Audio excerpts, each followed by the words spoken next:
Welcome to this video. Today I'm going to be telling you exactly how you can transition from working out using weights or resistance-based exercises in the gym into more of a calisthenics or body weight-based training style. And I know that as a beginner, it's already challenging enough. So today I'm going to be breaking down exactly what helped me transition from weighted workouts in the gym into calisthenics. What equipment you're going to need to start calisthenics versus what you kind of might want to have but isn't exactly necessary. Some of the best exercises you can use in the gym that are calisthenics-based, and some of my favorite exercises you can use in the gym that are calisthenics based, but as a beginner. And lastly, I'll be telling you how you can actually structure your workouts if you're based in a gym, because we don't want to structure them wrong. We don't want to do too much so that we burn out. That is not the goal. The goal is to have fun. And this video is going to be more helpful for you if you are completely new to calisthenics training, or you're just trying to get more into body weight training but are still a beginner and you have access to a gym, or that's maybe where you work out mostly.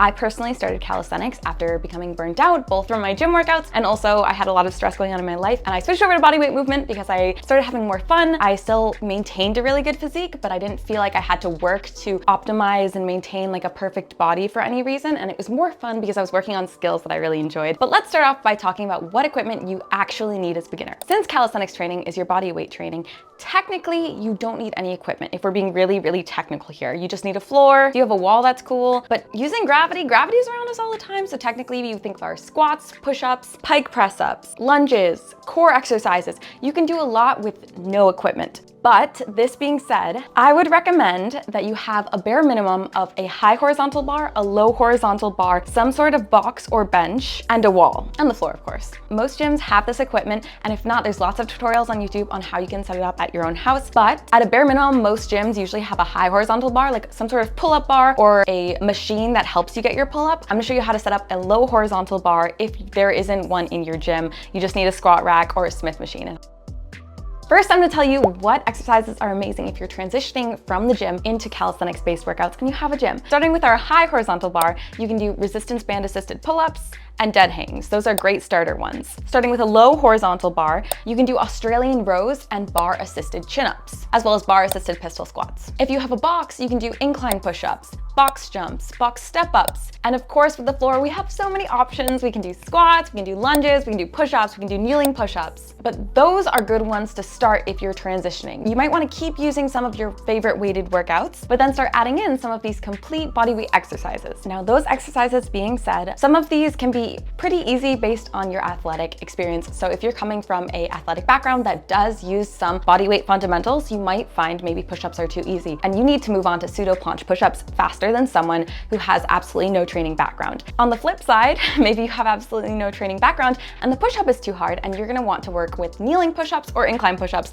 to get started in your calisthenics journey. And both are fine. Just use the modification that still challenges you, trying to work within 8 to 12 reps to start so you can build up the muscle and continue to progress your skills. Now let's chat about extra equipment that's nice to have but isn't necessary. So equipment that's nice to have but isn't essential is our rings, dip bars, and our parallettes. And there's a lot more that we can do with these, especially range and motion wise, but if you're a beginner, you can definitely substitute and start with just a box or a bar to get through a lot of progressions that might use this equipment. These are just things to keep in mind as you continue to level up and want to try out new things. Now, I'm going to tell you a few of the exercises that I started adding into my gym workouts when I was transitioning personally from the gym and weights into calisthenics. Now, I do have a lot of gym experience, so some of the calisthenics exercises that I started with aren't necessarily a beginner level for someone who's completely untrained. So I'm gonna list a variety of things, some of which you may be able to do and some of which might be too hard. So just bear that with a grain of salt. So my favorite exercises include leg lifts and toe to bars, pull-ups or weighted pull-ups to make a harder progression, dips, which are my body weight dips, push-ups or pseudo planche push-ups, which is the slightly harder progression. You bring your hands closer to your hips and that forces you to use your muscles more. Australian rows, bar assisted chin-ups, elevated decline push-ups, which is nice to get that full range in motion and make your push-up a little bit harder, wall walks,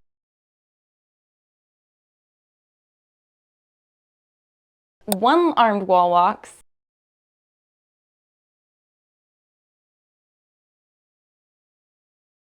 alternating reverse split squats with weights. You can also do no weights. If you were to do no weights and it were too easy, I would add in that jump to really focus on the dynamic explosion, pressing through the floor as hard as possible here. And then one leg box toe taps, which really helped me work on my pistol squat. Now, those are the progressions that I personally used when I started, but now I'm gonna list off some progressions that are slightly easier, but still very doable if you're working out in the gym setting. Push-ups, or your kneeling push-ups or incline push-ups for progression. Plank shoulder taps for core stability. Wall dynamic pushaways. Australian rows, bring your feet closer under the bar to make it an easier exercise. Resistance band assisted pull-ups or bar chin-ups to get your pull-up. Half handstand box hold, dead hangs. And then of course, all of the lovely squat motions that we got. We got our squats, our lunges. Starting to work on your Cossack squat is an amazing mobility move. Jumping squats and reverse split squats. Now I'm gonna talk a little bit on how you're gonna want to approach your workouts if you're starting out. Now, I'm gonna give examples for if you're completely untrained or if you have a little bit of athletic experience, because the situation on how you wanna start and actually structure workouts will be slightly different for each. So let's start with if you have a little bit of sport or athletic experience, you're coming maybe from the gym, or maybe you've played a sport that has a little bit of strength training, but is more of a skill sport. So in that situation, if you're already working out multiple days a week, it's okay for you to just jump in at 4 or 5, maybe 6, but I would recommend 4 or 5 workouts per week to start. This is if you're already familiar with working out multiple times a week, because your muscles are already going to be in it. Now, if you're highly motivated and just ready to go for it, then start with that 4 or 5 exercise per week range. Making sure you add in at least 2 rest days. If you can, I would really recommend 2 rest days. So what a general workout split for you might look like is having workouts on Monday through Wednesday, then rest on Thursday, then Friday, Saturday workout, and then rest on Sunday. Or maybe 2 workout days, rest, 2 more workout days,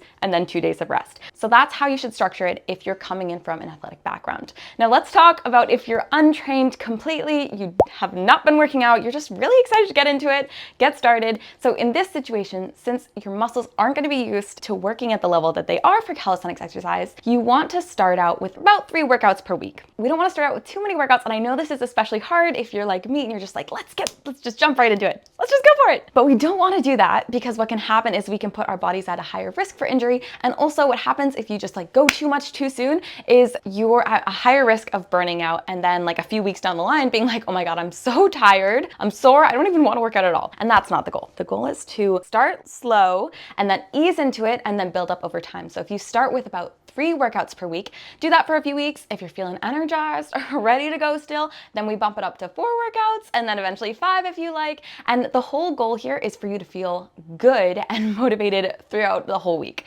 So if you're feeling way too sore, you like hate the idea of going to your workouts, then we're doing too much too soon. So it's a good idea to drop back the workouts or drop back the exercises, because the goal is always to have fun. So that's my recommendation if you're starting with a completely untrained background. Now, a general workout structure for you might look like Monday workout, Tuesday rest, Wednesday workout, Thursday rest, Friday workout, Saturday, Sunday rest, and then start over. Or you could do 2 workout days and then 2 rest days and then workout and then rest. You're going to want to structure this based on your personal life and how you can fit in your workouts. What I wouldn't recommend necessarily is having 3 workouts back to back and then resting for 4 days, because we kind of want to break up those workouts a little bit if you can throughout the week, so your muscles have a little time to rest and then go for it again, and then rest and then go for it again. It helps us recharge a bit. Now I want to talk to the person who is trying to transition to calisthenics and intuitive movement coming from a place of burnout or a history or a background with burnout. Because in my experience, when I was transitioning into calisthenics from burning out in the gym,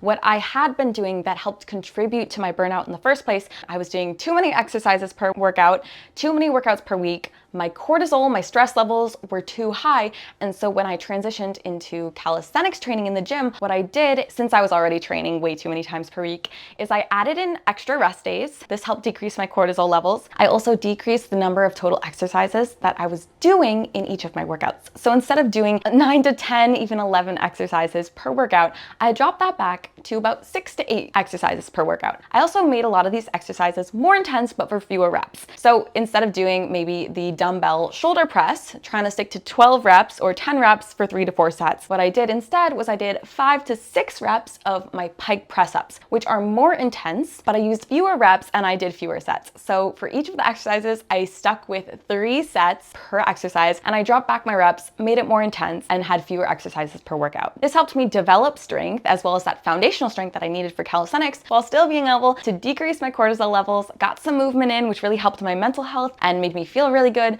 but I wasn't doing too much where I was adding stress to my system. Another really important thing that I did when I transitioned is I stopped doing HIIT workouts, high intensity interval training, which is a really great form of cardio, has lots of benefits to our body, but in a state of burnout when the body already has too much cortisol, is in almost a flight or fight mode constantly, HIIT workouts are going to make that worse because they're going to increase your cortisol up. They're just going to make it worse. So what I did is I switched out my HIIT workouts for long walks. I love a walk now.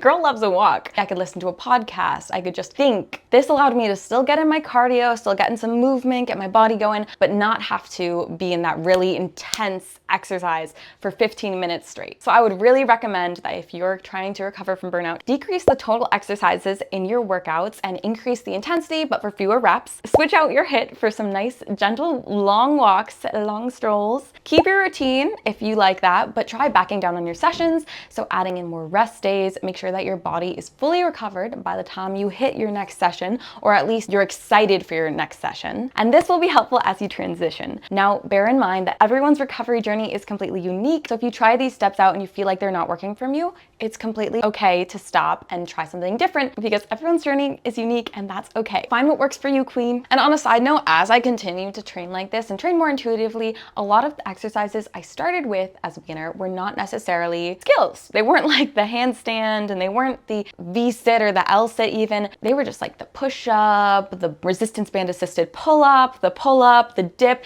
things that built up my strength base. And then over time, what I found is I could try out these cool skills, and I started playing around more in my sessions, and I just started having more fun. So always try to incorporate a little bit of fun into your play session. Maybe that means like kicking up into a handstand in the corner at the end of your workout, or in the middle of your workout. It just means playing around, having a good time. So some final tips for you if you're trying to transition from weighted workouts or even in the gym, start calisthenics. What you want to do is first scope out all of the equipment that you have in your gym. Figure out what you have access to and what you can realistically do to plan your workouts. And then start switching out some of your weights for bodyweight movements. So for example, instead of weighted sit-ups, you could do hanging knee raises or hanging leg lifts or hanging toe-to bars to work on your core. Instead of your dumbbell curls, maybe try bar assisted chin-ups. Instead of your rows, try Australian rows or / inverted rows. Instead of your tricep extensions, try resistance band assisted dips or partial bodyweight supported dips, or even just your bodyweight dips if you got those. Now over time, as you continue to try these bodyweight calisthenics exercises in your workout, you're gonna start to build up strength and feel more motivated because you're actually gonna start to see your progress. And as you start to combine these styles of training, just see how you feel. If you like it, then maybe think about starting to actually pick up calisthenics skills